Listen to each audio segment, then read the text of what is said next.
గురుభ్యో నమః. శుక్లాంబరధరం విష్ణుం శశివర్ణం చతుర్భుజం ప్రసన్నవదనం ధ్యాయేత్ సర్వవిఘ్నోపశాంతయే. గురుర్బ్రహ్మా గురుర్విష్ణు గురుర్దేవో మహేశ్వరః.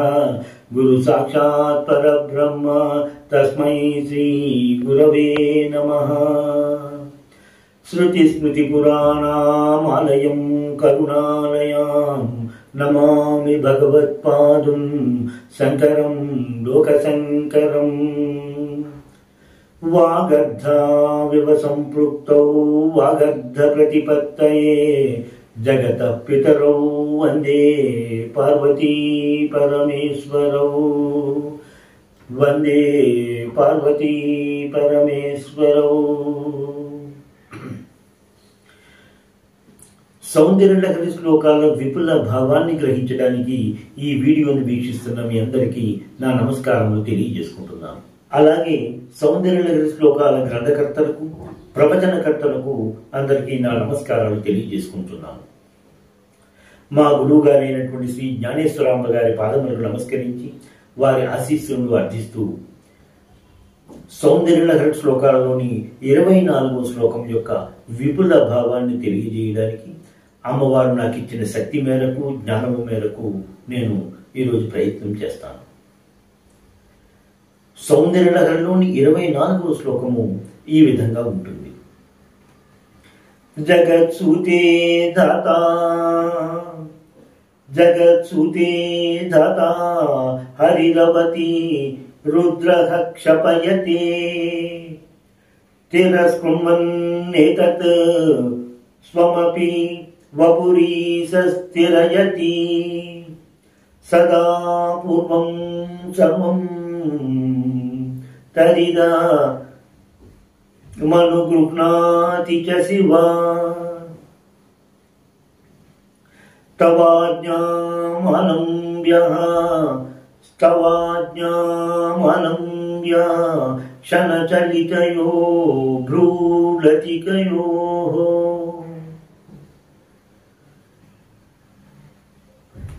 ఈ శ్లోకం యొక్క స్థూల భావాన్ని మనం పరిశీలిస్తే, అమ్మా జగదంబ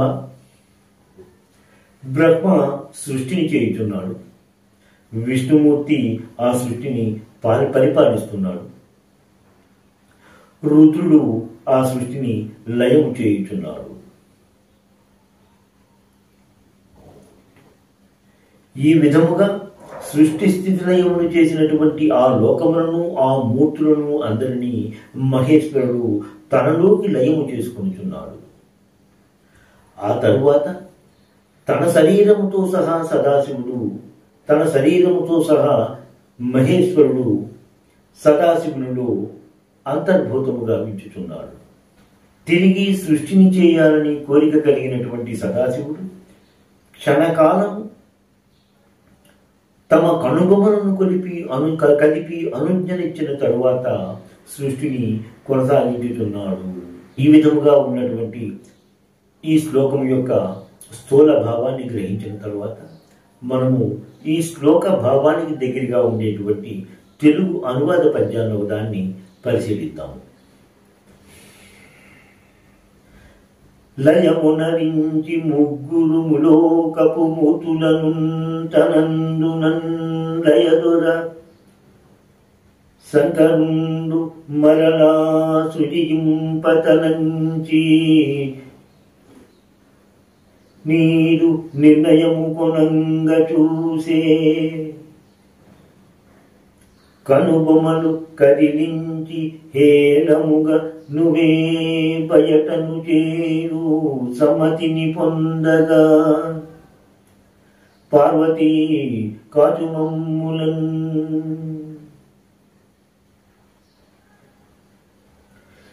శంకర భగవత్పాదులు ఈ శ్లోకంలో బ్రహ్మ విష్ణు మహేశ్వరుడు ఇచ్చేటటువంటి సాహిత్యము కన్నా జగదంబ ఇచ్చేటువంటి సాయుధ్యము ఎంతో ఉన్నతమైనటువంటిది, ఎంతో ఉత్కృష్టమైనటువంటిది అనేటువంటి విషయాన్ని ఈ శ్లోకము ద్వారా తెలియజేశారు శంకర భగవత్పాదులు. శంకర భగవత్పాదులు సృష్టి స్థితి లయములను తిరిగి సృష్టి చేయడాన్ని ఈ శ్లోకంలో తెలియజేసుకున్నారు. జగత్ సూతే ధాత అంటే ధాత అంటే విధాత అని మనం ఎక్కువగా తెలుసుకున్న విషయమే. అటువంటిది బ్రహ్మ. జగత్ సూతే ప్రపంచములను సృష్టించున్నాడు.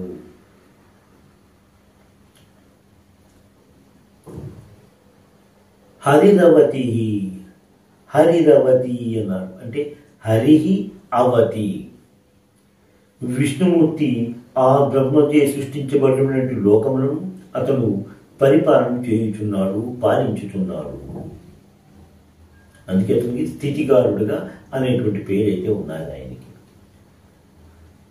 రుద్రః క్షపయతే, రుద్రుడు లయము చేయుచున్నాడు.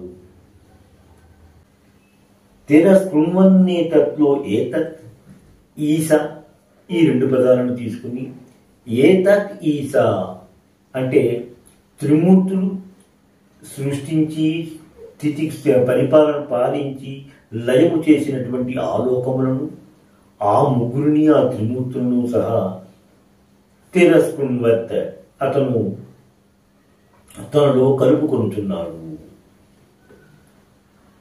స్వమపి వపురీశ తిరయత్, స్వహ అపి వపు అనేటువంటి మూడు పదాలని చూసుకుంటే, స్వహ తన శరీరముతో సహా, వపు అంటే శరీరం, తన శరీరమును కూడా, తిరయతి అంటే అతను లయము చేయుచున్నాడు. ఎందులో లయం చేస్తున్నట్ట?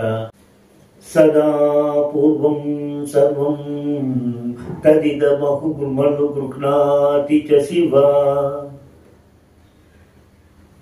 సదా పూర్వం శివ.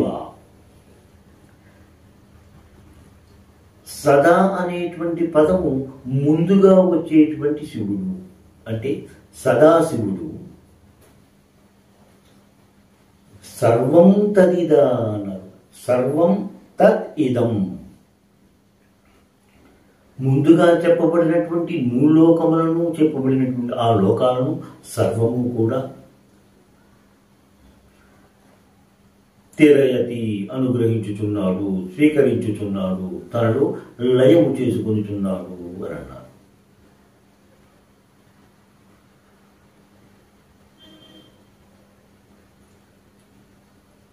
స్తవాజ్ఞామాలంబ్యః క్షణచలితయో భ్రూలతికయోః. క్షణచలితయో క్షణమాత్రము కదిలేటువంటి భ్రూలతికయో నీ యొక్క సన్నని తీగ వంటి కనుబొమ్మల వలన, తవాజ్ఞాం ఆలంబ్య, తవాజ్ఞం నీ యొక్క ఆజ్ఞను, మను గృహ్ణాతి ఆలంబ్య ఆ యొక్క అనుగ్రహము స్వీకరించిన వాడే తదనుసారము సృష్టిని చేయుచున్నాడు. తన కనుబొమ్మల కదలికతోనే చేస్తున్నారు అనేటువంటి విషయాన్ని ఈ శ్లోకంలో శంకర భగవత్పాదులు తెలియజేశారు. శంకర భగవత్పాదులు ఈ శ్లోకంలో ఉత్పన్నము విపన్నము అనేటువంటి రెండూ కూడా అమ్మవారు కనుబొమ్మల కదలికతో జరుగుతున్నవి అనేటువంటి విషయాన్ని తెలియజేశారు. అందుకనిసే కదా అమ్మవారికి ఉన్మేష నిమిషోత్పన్న విపన్న భువనావళి అని అన్నారు.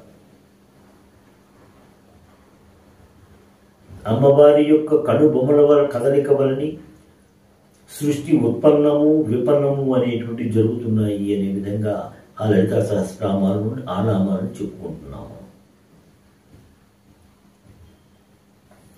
దక్షిణామూర్తి సంహితము అనేటువంటి గ్రంథంలో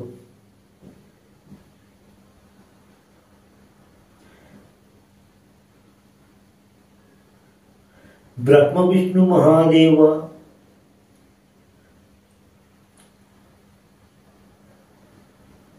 బ్రహ్మ విష్ణు మహాదేవ అస్యాః పుత్రా వరానని చతుర్దేవం మహేశాన